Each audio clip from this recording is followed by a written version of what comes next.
So on my computer, I put two different files. So I split my words up.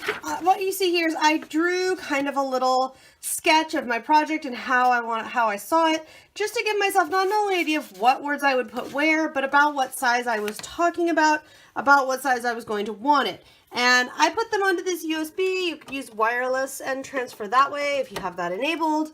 I always use the USB to show you. You don't have to have that. It'll still work without. So then I'm going to come in here into Save Data, click right here, and I name them HP1 and HP2.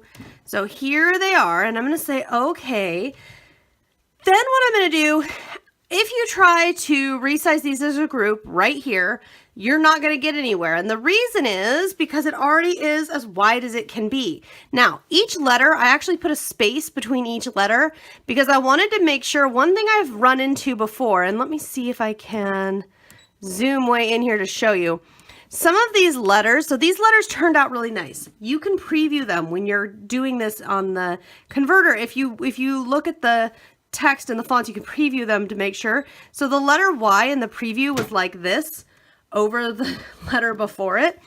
And that's obviously just going to make a nasty mess cutting wise. We don't want things to overlap like that fonts. So I put a space between each letter. And what that did was ensure that nobody was overlapping. Everybody was going to cut beautifully.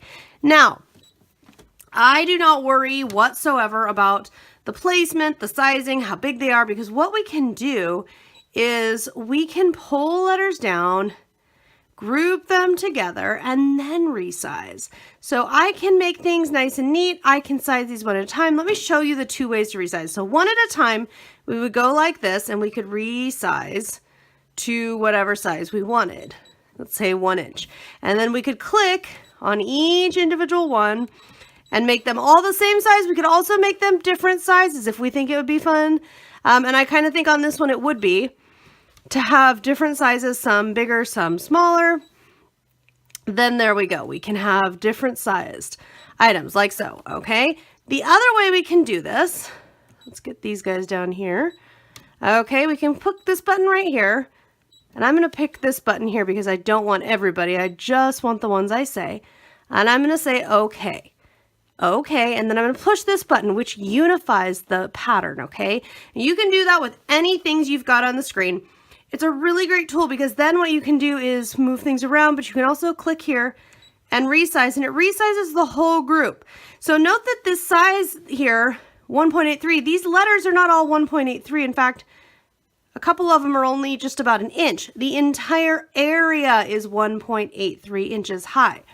So that is something to consider, is that you're looking at the height of the group, not the individual item. To undo it, you just click like so, whoops, like so and like so. Everybody's ungrouped. We can then go in and add save data again on here. And HP2, that's the other one. Now, because these are both at the very top, you'll notice I intentionally moved these letters down off the top because I knew when I brought the second one in, the same thing was going to happen. It was going to be at the top. So what we can do is, again, move these letters around and size them however we would like. Either method will work. Once you have all the letters sized the way you want them, and remember we can do whatever method works well for you, but once we have everybody sized in a way that we're happy with, the next step is going to be, and you can see how I can go in here and do this so quickly, and I'm thinking it's going to be a lot of fun that they're all different. We're going to say okay. I'm going to go in here. This is going to be the fastest way. Now I could manually organize them.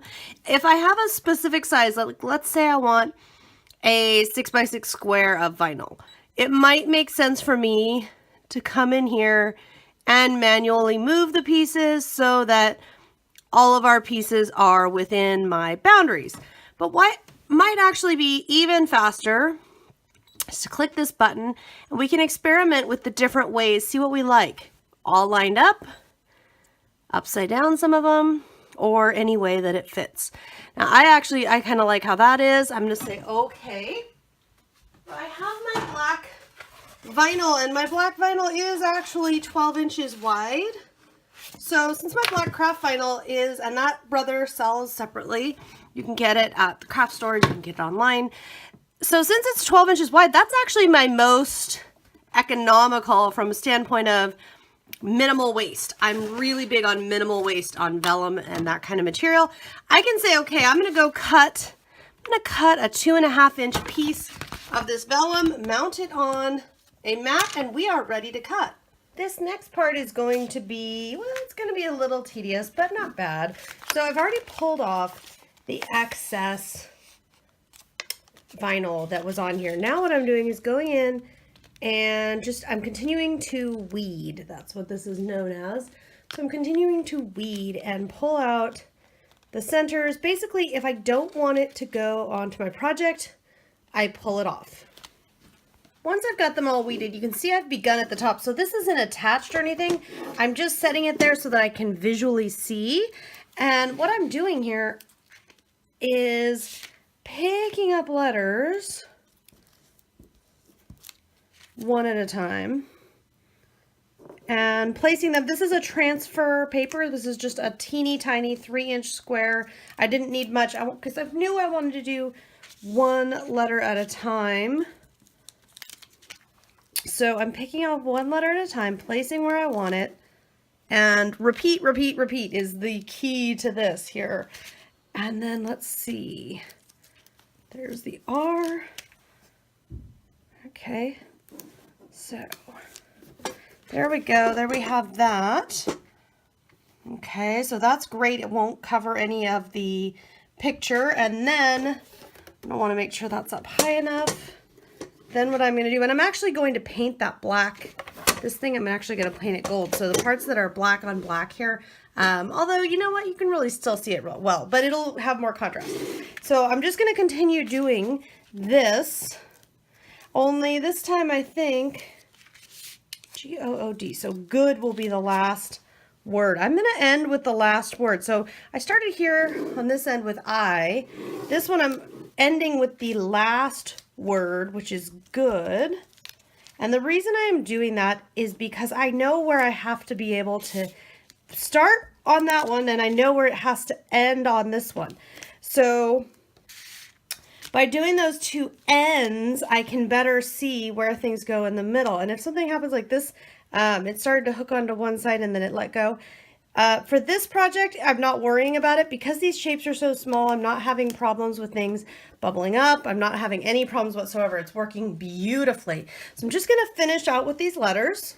Now that I've got all the letters on there, I ended up putting that up here. It was originally, I was going to put it down here, but I decided it worked better up there. Now I'm just adding finishing touches here. So I've got my clip. I just put some gold paint on there. And then I've got a piece of 4.5 by 7 inch cardstock that I put gold paint around the edge. I've got a little piece of film strip that I clipped on here. I think that's all I want. I'm not sure, but I think it is. So what I'm going to do now is turn this like so. So now we're looking at the inside, and I've got some buttons and sequins and things. Ooh, that went wild. So I'm just going to put some in here and see. Just add a few in there. And I'm going to look around and see if I have some more sequins and colors to put in there. But first I want to check and see how it's looking. So I'm going to put this on here like so. And I'm just going to clip 2 of these little side things and flip it over. Oh, that's fun. Look at that. Got my shaker shadow box going here. That's fun. So I do want to see about finding maybe a few more sequins, and then I'm going to glue a couple of these buttons up here in this corner on the backing, not on the front, on the backing. I'll glue a couple of buttons up there because obviously when it's sitting up, they're mostly going to be in the bottom there. But oh my goodness, that is just too much fun. I absolutely love how this turned out. It's totally customized, and this could be, you know what? I see shadow boxes and frames where there's words or designs on them, but they're not quite right. They're not the right size. With the ScanNCut, I totally customized this easily.